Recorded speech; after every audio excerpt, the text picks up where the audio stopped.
ব্যবসায়ীরা দায়িত্ব নিতে চাইলে ক্ষমতায় গেলে অনেক সরকারি কার্যক্রম বেসরকারি পর্যায়ে ছেড়ে দেবে বিএনপি, এমনটাই মন্তব্য করেছেন আমির খসরু মাহমুদ চৌধুরী। বিকেলে বাংলাদেশ গার্মেন্টস বাইং হাউস অ্যাসোসিয়েশনের উদ্যোগে দেশের তৈরি পোশাক খাতের বর্তমান সংকট ও পুনরুদ্ধারের পথ শীর্ষক আলোচনা সভায় তিনি এসব কথা জানান।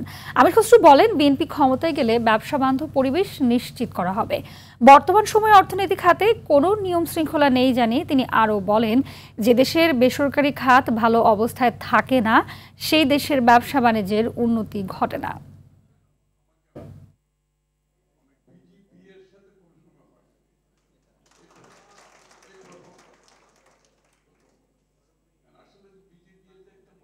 আগামী দিনের যদি আমরা সরকার গঠনের সুযোগ পাই, আমি যেটা বলছি ডিরেগুলেশন বলছি না, I am saying serious deregulation. It's going to be a painful decision, but we have decided.